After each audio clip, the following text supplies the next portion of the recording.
Well, this will give you an opportunity to get done a little bit earlier and go drink, I guess, huh? No, it's a day off today, Monday. Oh, what do you mean Mondays are a day off? Is it just because, just the European kind of lifestyle where you guys get 6 months off the year anyway? Yeah, something like that.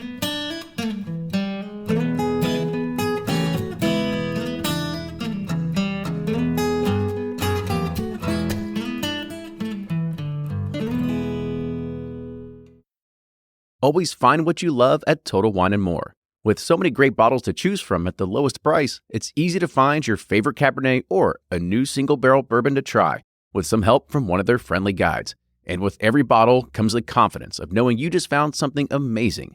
With the lowest prices for over 30 years, find what you love and love what you find only at Total Wine & More. Curbside pickup and delivery available in most areas. Visit TotalWine.com to learn more. Spirits not sold in Virginia and North Carolina. Drink responsibly and be 21.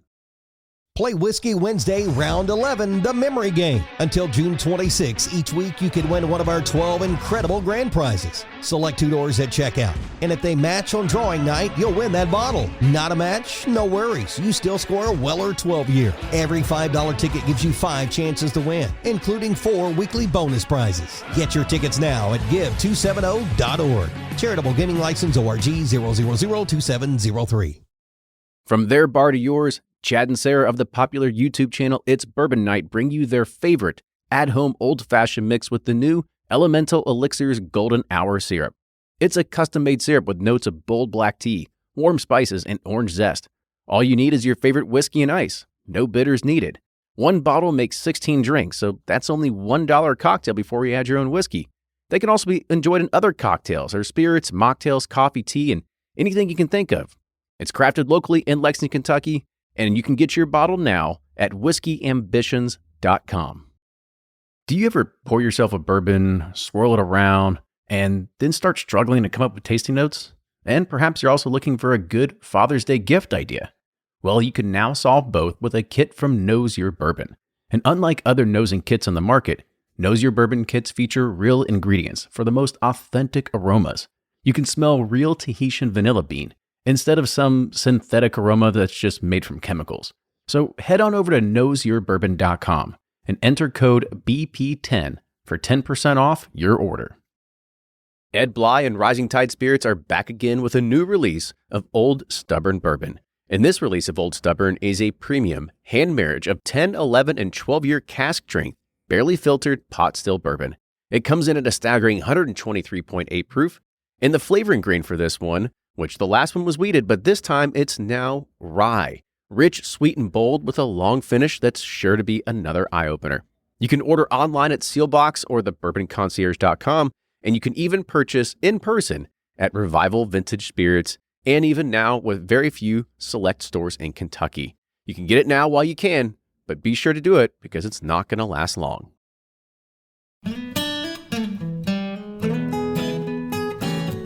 Welcome back to another episode of the Bourbon Pursuit Podcast. Kenny's here. We are not having Ryan today. Ryan is actually in his busy season right now. This is comes one of those times where we always say that this podcast is something it's a great hobby for us, but we always have to focus on our families and our actual careers first off. So he's not going to be able to make it today, but I am joined by a great guest. Thankfully, I could make it, right? I've got some of that luxury of being able to work wherever I am. I'm not sitting there tending to spraying chemicals in yards like Ryan does. So he has to work during the day, and depending on the inclement weather is when he can make it and when he can't. And especially during this time of the year, the wintertime, he's much more available. So we're going to miss his quick witty remarks today. But we'll go ahead and we'll talk about our guest, because I think this is going to be an interesting one. You go around and you see Bulleit bourbon all across any liquor store you kind of go to here in the States. But we've got our guest today is actually not from the U.S. He is based over in London, and we have Tim Judge. Tim is the global ambassador for Bulleit bourbon. So Tim, welcome to the show.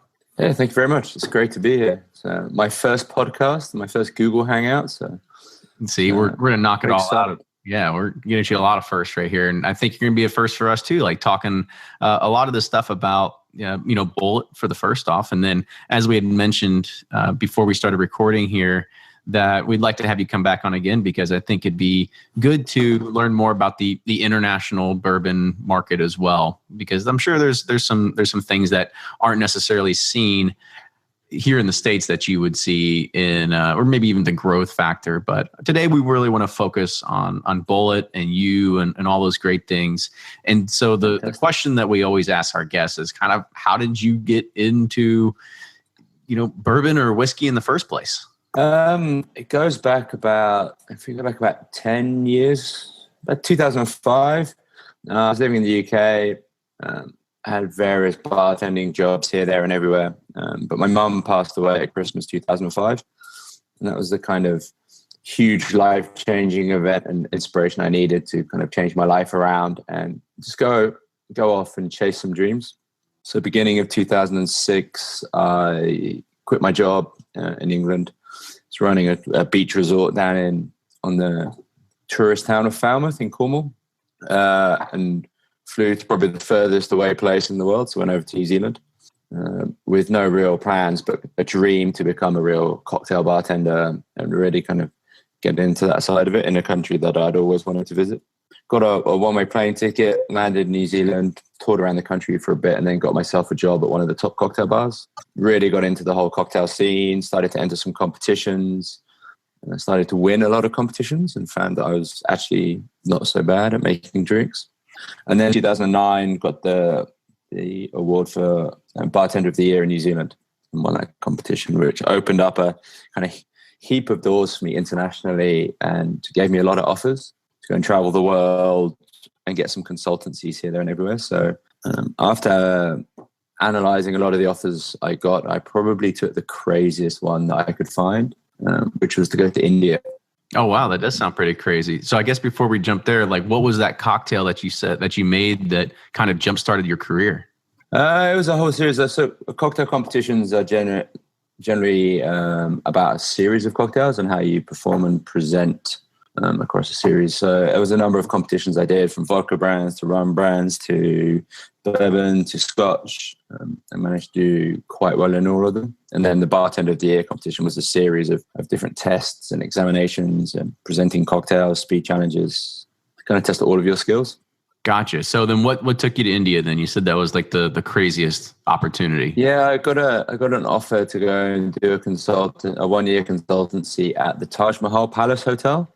Which, if you cast your mind back to 2008 and the terrorist attacks in Mumbai, it was the hotel that was kind of held hostage for 3 days live on TV. Wow. And eventually set fire to. So they were looking for someone to go and help them reopen the bars after reconstruction of the hotel. My girlfriend at the time had been doing a lot of work in India, so it all kind of just fell into place, and it seemed like an offer that was too tempting to resist. Yeah. Well, it sounds pretty crazy, but it's pretty awesome at the same exact time. So I did 3 years in India. One of the most amazing experiences in my life. To go to a country that is so unique, so full of energy, and so vibrant. It was just amazing. And then, so from there, I got into the kind of whole brand ambassador world. And then 2.5 years ago now, was given the offer of becoming a global brand ambassador with Diageo. Told that I could pick any brand within the reserve portfolio that I wanted to work with, and Bulleit was the first choice. So I guess why would you choose Bulleit then? What made you so, attracted to that particular label or brand? For me, it was a love of American whiskey. Always been a huge bourbon fan. Brown spirits in general is my thing, but bourbon and rum were always two of my favorites. And then also the opportunity to go and work with Tom Bulleit. It's very rare that you get to go and work with the founder of a brand that isn't some sort of tiny startup, but it's a big, well-established brand. And to get to go and kind of spend a lot of time working with someone. And after meeting Tom a few times previously, learning what an incredible character he is and what a gentleman and a true legend of the bourbon world, it was the obvious choice. So I guess what kind of lessons did you take away from Tom after meeting him, or some of those like quick tidbits, about about him that you can share?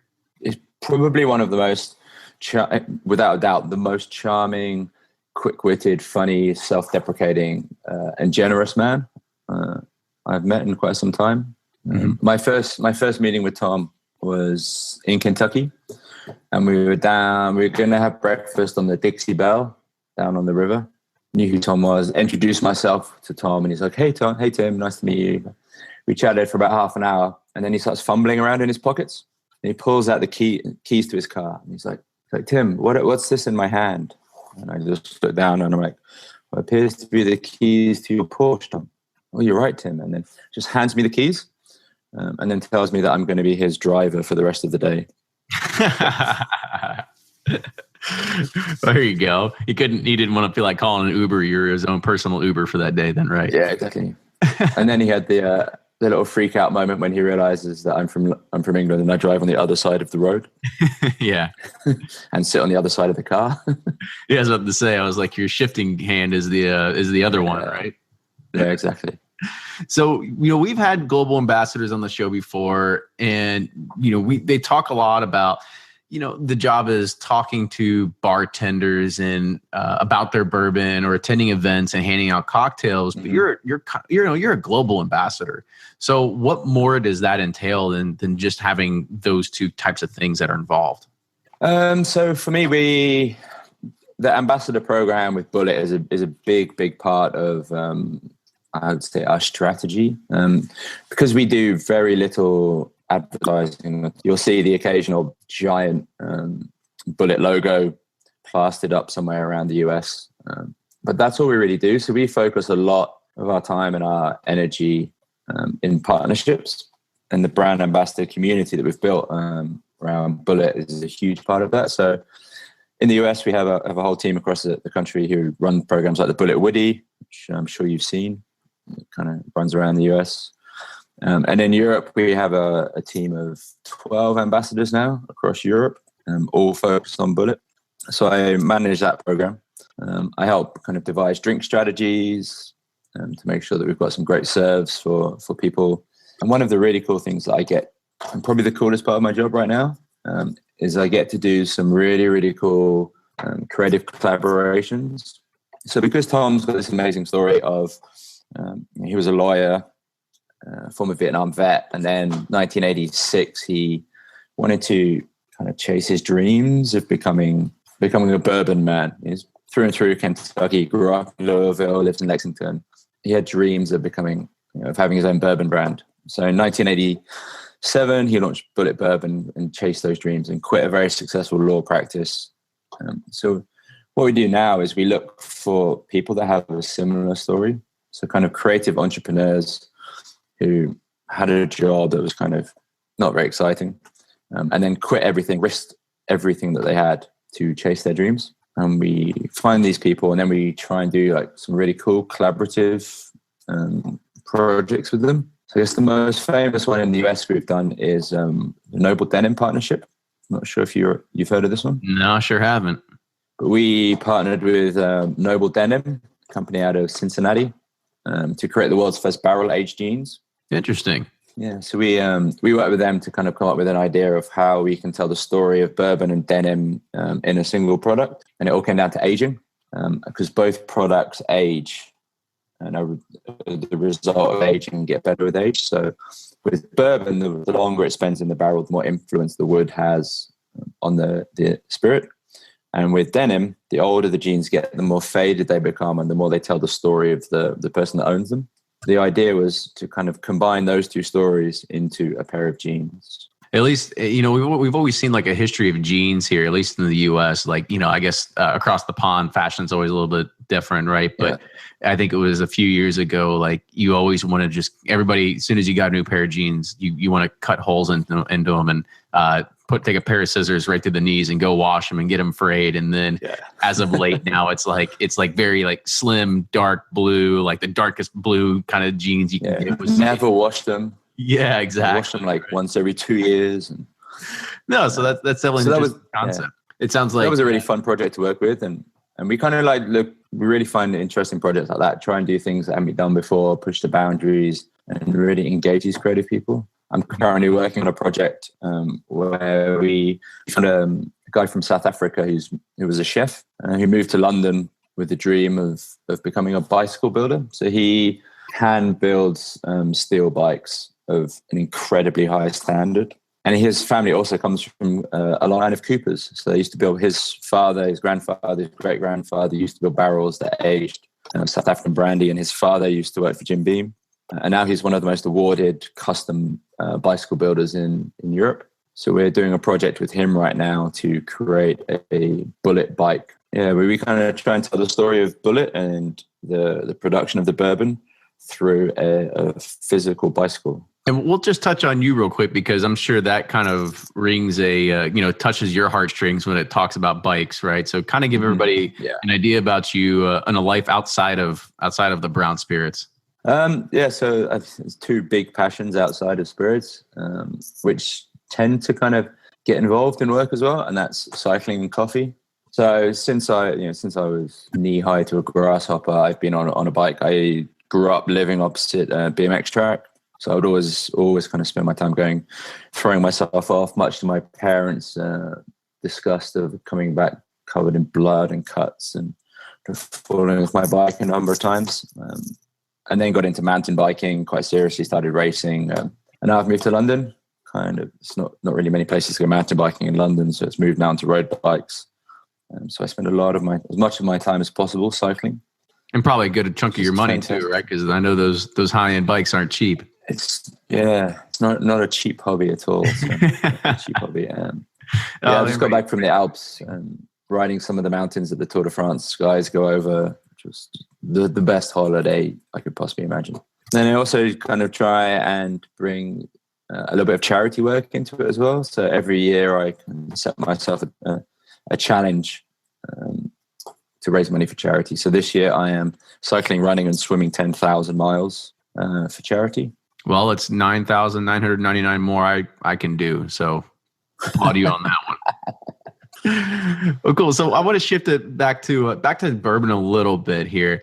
And sure. I know it probably shouldn't go without saying, but we might as well give the people what they want. So talk about, and at this point, it should be pretty hard for anybody that doesn't know at this point what Bulleit bourbon is, but kind of give your pitch of just Bulleit to the person who's just getting into bourbon in the first place. So Bulleit is a bourbon that sits in one of three main styles of bourbon. We are what we call a high rye style of bourbon. So you've got three main categories. You've got the wheated bourbons like Maker's Mark and Old Fitzgerald, which are corn, wheat, and barley. And then you've got your traditional style mash bills, which are high corn, low rye, such as kind of Jim Beam, Knob Creek, Wild Turkey, Buffalo Trace. And then we sit in the third category, which is high rye. So we generally, compared to our competitors, have about twice as much rye in our mash bill. So we're looking at 68% corn, 28%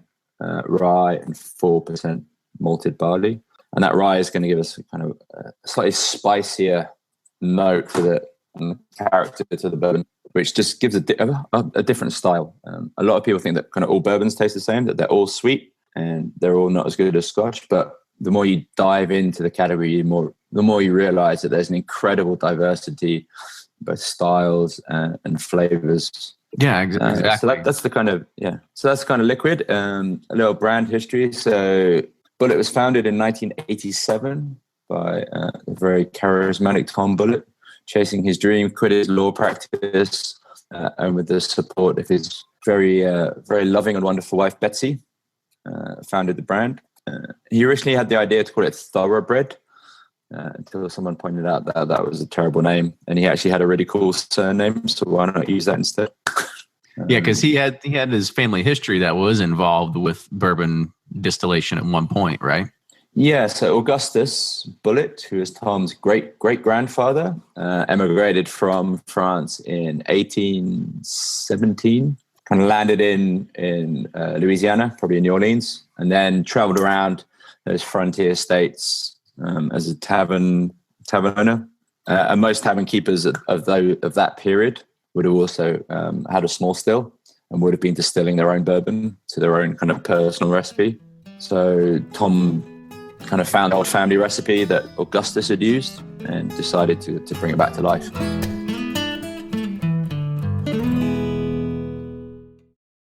Shopify's already taken the cash register online, helping millions sell billions around the world. But did you know that Shopify can do the same thing at your retail store? Give your point of sale system a serious upgrade with Shopify.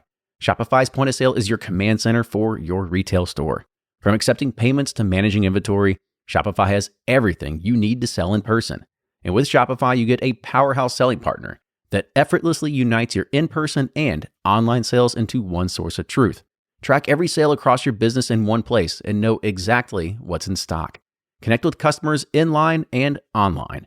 Shopify helps you drive store traffic with plug-and-play tools built for marketing campaigns, from TikTok to Instagram and beyond.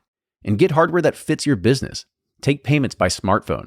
Transform your tablet into a point-of-sale system or use Shopify's point-of-sale Go mobile device for a battle-tested solution.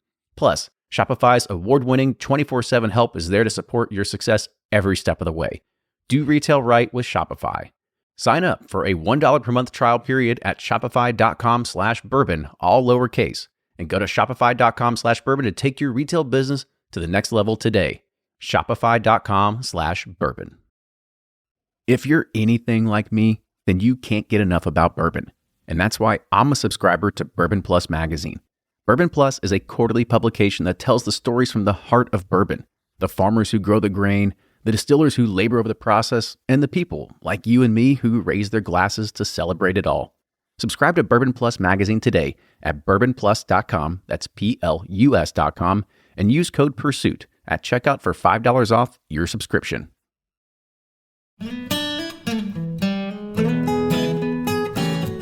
So I guess talk about some of the individual expressions of each one, what makes one a little bit unique and different to the next, and maybe the pitch that you would do for those at a tasting event, since that's maybe your bread and butter is doing that a lot of times for people. Yeah, actually, I do a lot less tastings now than I used to. It's been a while since I've done one.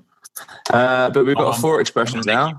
Dig back in your skull there and really call it some good memories. Back in the pond. Yeah, we've got 4 expressions now for you guys in Kentucky, and 3 around the rest of the world. So we've got the standard, the Bulleit bourbon. So we've got our 68% rye, 68% corn, 28% rye, 4% barley, which is our typical bourbon mash bill, aged between 6 to 8 years in the casks. Again, like a lot of people do, it's char number 4 on the barrels and char number 2 on the stave. So we're looking at maximum char in the barrels to give that real kind of sweet, strong character to the whiskey. We've got our rye whiskey, which was launched in 2011, which is doing just phenomenally well now. It's the world's best-selling rye whiskey, and has really been a huge part of the brand success in the past 5 years. Yeah, I mean, and it's a heavy rye too, right? Like 95% rye or something like that. Yeah, so it's the MGPI mash bill of 95% rye, 5% barley. Yeah, it's actually one of my favorites for making a Manhattan. Yeah, I think for me it's a real character of rye whiskey. There are some great ryes out there that kind of sit a lot more around the legal minimum of 51% rye. But we're at the completely other end of the scale. So even in rye whiskey now, you're starting to see different styles of rye whiskey kind of growing into what is a fairly not a new category, but we're definitely seeing a renaissance of the category. For a long time, there was hardly any rye on the market, and all of a sudden, in the last 5-6 years, it's really exploded. And the market's now starting to reach some sort of maturity where there's starting to be defined styles within the rye category itself. And so the rye is doing phenomenally well. When I travel the world, it's the rye that the bartenders get super excited about. I also heard like a funny quip about it that I think when they were choosing the label for the rye whiskey, since it has a green label, it's different than the regular orange label that you see on all the bourbons. But they went through about 100 different shades of green before they actually found the green that they wanted for that particular label. Yeah, it took a lot of. So the real funny story is that Hollis, Tom's daughter, painted different shades of green on the wall. So they had this wall, and there was just like hundreds of different shades of green painted onto the wall, which Hollis had done, trying to find the right color for the label. Figured there's a good story behind it. Yeah. All right, I won't interrupt you. So keep going about the brands then. So we've got the rye. We've got the 10-year-old bourbon. So you've got the same mash bill as the regular bourbon, but obviously 10-year-old minimum age, and then slightly higher ABV. So the bourbon and the rye come at 45% ABV or 90 proof, as you guys will say over there. And then the 10-year-old is 45.6 or 91.2 proof. It's just a slight change in the proof that just kind of really brings out a little bit more of the kind of punch that can be lost as you age spirits for a lot longer. I mean, bourbon ages a lot faster than Scotch, for example. You know, you're looking at a good 10, 12 years for Scotch to reach a minimum maturity in a lot of places. But obviously bourbon, because of the unique climate in Kentucky, ages a lot faster. About the 10-year, of course it's aged a few years longer, but I mean, are there any drastic tasting differences between the two, like maybe a much heavier oakiness or anything like that to it? It's definitely a little bit richer.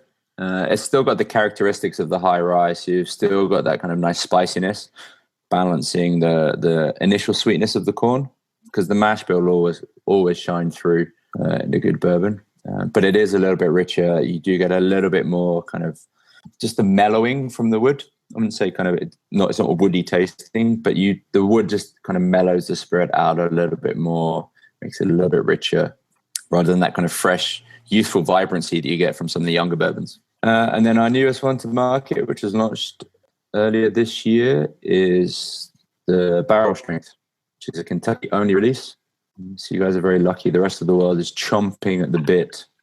Yeah, we get every once in a while. We get a few gems here that are local to us. Yeah.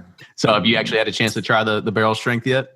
Yeah. So I've had a few pre-release bottles, and I've got a couple of bottles of it at home. But it is in high demand. We're trying to do a few events with it, and we basically have to order it from the distillery about 4 months out to kind of try and get our hands on some. Oh, really? Is that the kind of I guess you could say pre-ordering timeline that you get to be in front of there?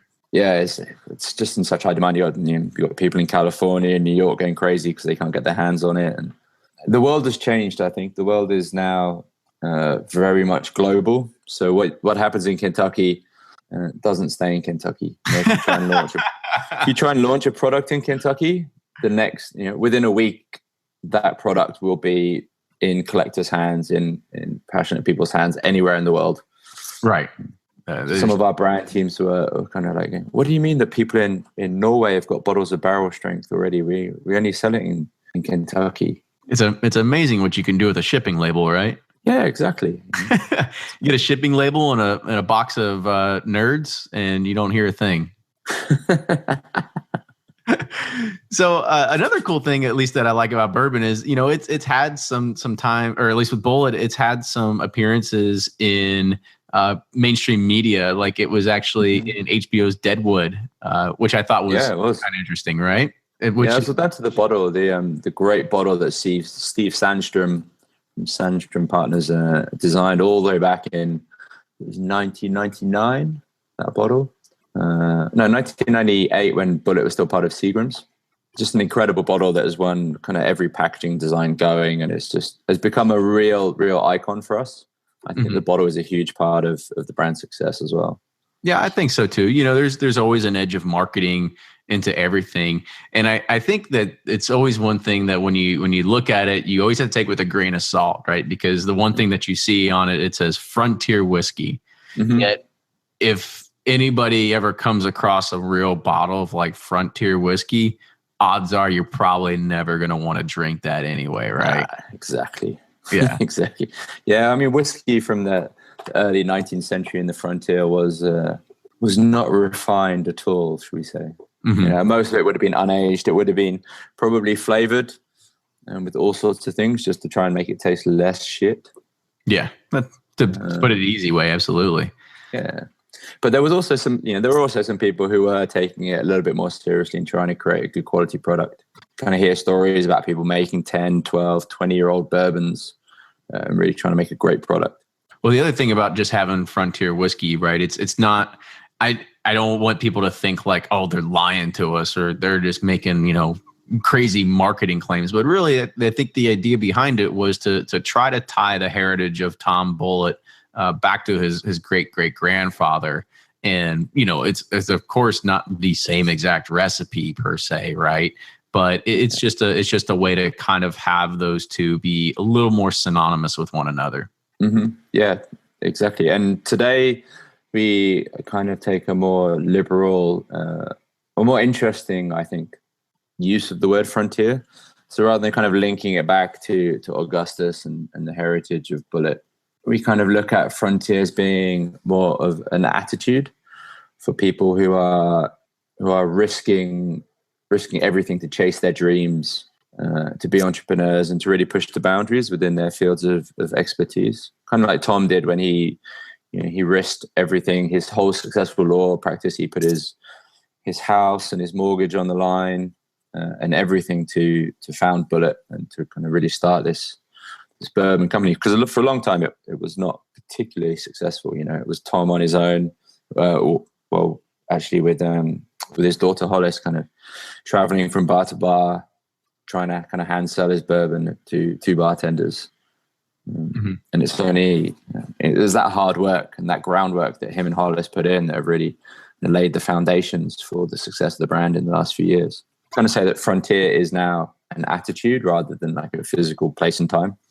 There seems to be a common thread with Diageo and you all talking about like making these with the word frontier, and then also making these the ways that you want to go and find new ways to do integrations and partnerships. It sounds a lot like you all are becoming the Shark's Tank or the Lion's Den for you all in the UK of the spirits industry, like trying to find those new people that are looking to give it all up and make a big splash in a new world. Yeah, I think you could put it that way. I think for us, like working on the brand, particularly Diageo, the great thing about working on Bulleit is it's by far and away the most fun, interesting, creative brand to work on within the Diageo portfolio. And I think that's part of its success, that we get so excited to work on these projects, to work with the brand, to spend time with Tom, that really shows through in a lot of the kind of ideas and the work that we do. And I think that a lot of people kind of engage with the brand as well, because we're trying to do things a little bit differently, and we look like we're having fun with the brand. If you're not having fun, then you're not doing your job then, right? Yeah, exactly. And what's drinking all about? It's about having fun. So back to the label itself, and to the bourbon itself. The marketing also plays a heavy role in the way that just the label is positioned. Mm-hmm. You want to talk about that just a little bit? Yeah, I mean, even the label goes back to the fact that everything back on the front in the 19th century, in the early frontier days, would have been hand labeled. So the labels wouldn't have been uniformly straight on every bottle, depending on how many whiskeys the labeler had the night before or the morning of the labeling. It's kind of funny. We recently launched in Colombia, and I got a phone call from a very panicked kind of head of the business in Colombia, telling me that there was a huge problem with the launch of Bulleit, because they'd received the first batches of Bulleit in the country, and every box they'd opened, the labels were all on wonky, and they were really they're worried. All straight or whatever. No, they were like, the labels are all on an angle. They're not straight. So I think we've got a faulty batch of Bulleit. They're all uniformly crooked, right? Yeah, exactly. Sometimes even we get it wrong. I've found bottles of bourbon which have got rye labels on them, and vice versa. And sometimes you get labels which are on upside down. And so even in the modern time, I think even the machines that we use in the bottling plant are slightly hungover sometimes. It can happen. So back to the bourbon real quick. So, it might not be a myth, at least to me, maybe some people that might not know about it. So, Bulleit is owned by Diageo, and I believe they've been contracted out for the longest time that most of the distilling is happening over at Four Roses. But mistake me if I'm wrong, that the agreement with Four Roses is going to be coming to an end, and distillation is going to be moving to the Bulleit Frontier experience that's over at the acclaimed Stitzelwella distillery. Not quite. So yeah, we have been a contracted bourbon, like many of the other, like Pappy Van Winkle and a number of other very famous bourbons. because obviously it's very expensive to build a distillery straight off, and Tom didn't have the money to just kind of throw down and build a distillery. And Four Roses for quite some time were distilling our juice. But we have a brand new distillery currently under construction, which will be opening beginning of 2017 over in Shelbyville. It's a huge investment by Diageo. It's a $180 million investment into Shelbyville. A huge site, 300-acre site, and a brand spanking new distillery. So we are very, very excited for the grand opening early 2017 of the Bulleit distillery. Mm-hmm. There's already whiskey over there. We've got three warehouses which are currently finished and being filled with whiskey. Oh, really? Which is very exciting. Yes, we've already started kind of aging the whiskey over there and moving some of the whiskey from Stitzelweller over to the new site. Okay, so it actually is being distilled over at Stitzelweller, then put on a truck and then aging over there right now. Is that what's happening? No, there's no main large scale distillation happening at Stitzelweller at the moment. We have a small experimental still at Stitzel at the moment, which is being used to kind of perfect and get everything ready for the distillation that's going to happen at Shelbyville, and also to do some other kind of fun and interesting projects. Awesome. So like at Camp Runamark, we did a distillation with all the bartenders who turned up to Camp Runamark, and we did a wheated bourbon when the still was first put into Stitzelweller to kind of celebrate and pay respect to Old Fitzgerald. Oh, awesome.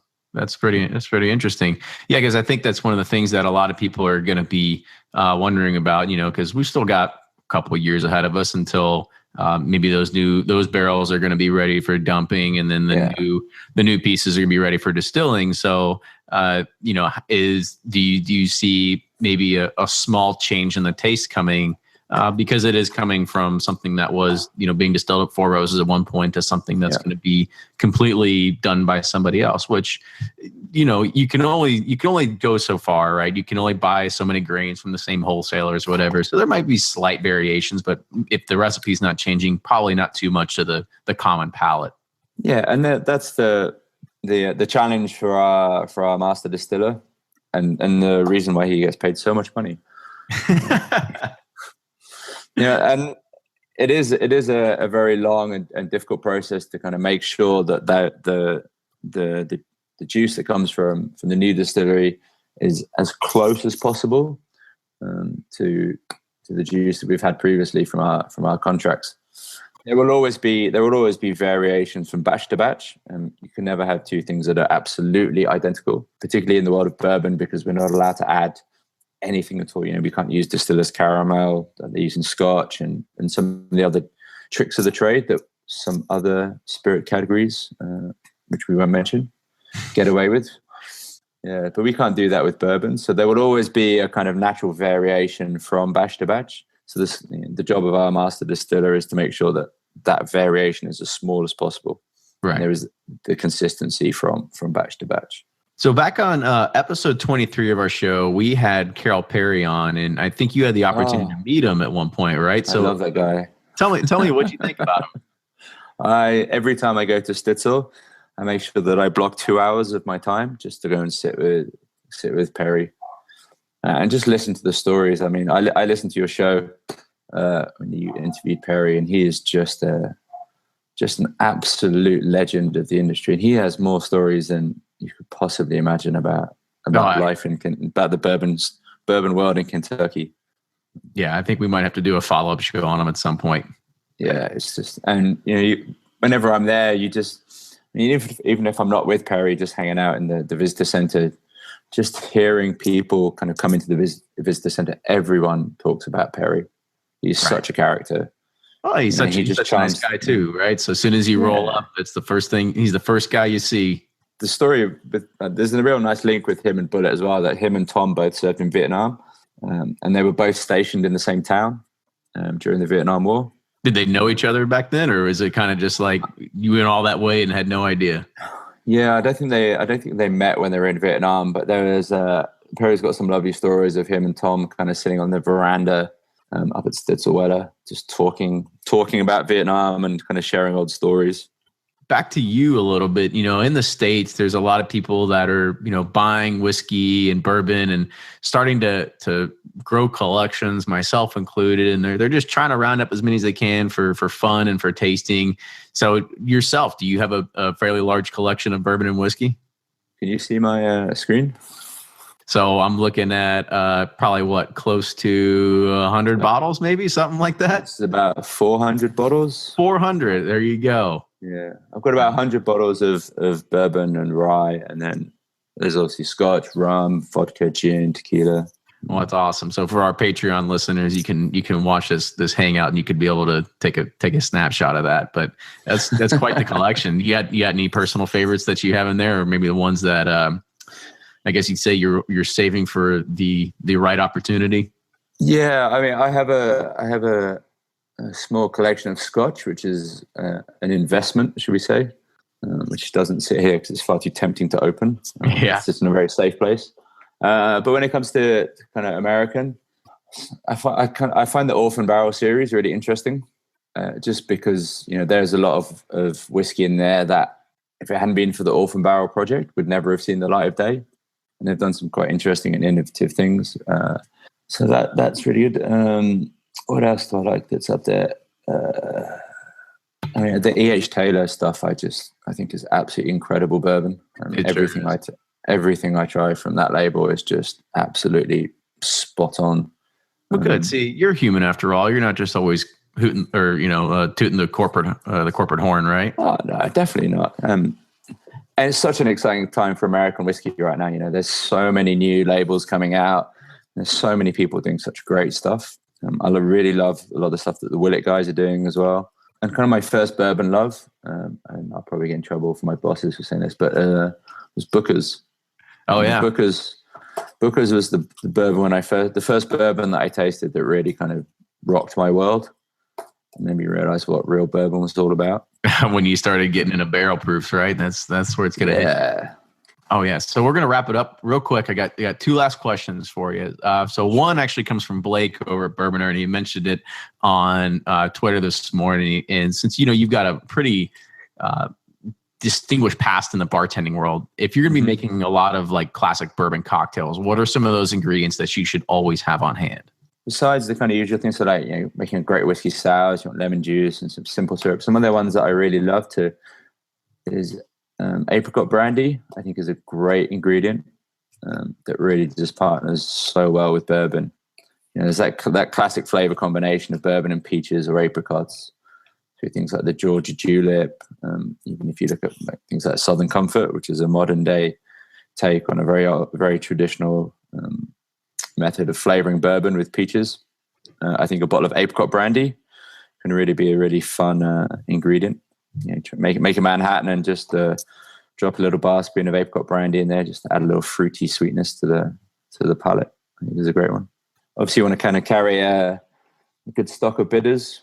Bitters have a great ability to turn a good cocktail into a great cocktail. And today, the range of bitters is just enormous. When I started, it was literally Angostura was it. And then Peychaud's came along, and then slowly it became bigger and bigger. And now you're not really a bartender unless you make your own bitters. That's the true sign of an artisan bartender, exactly. When you can make your own make your own bitters, huh? Yeah. Make your own bitters and barrel age your ice. And we just launched our own bitters as well. So we have a cherry pecan bitters with Bulleit, which we did for Camp Run Amok earlier this year.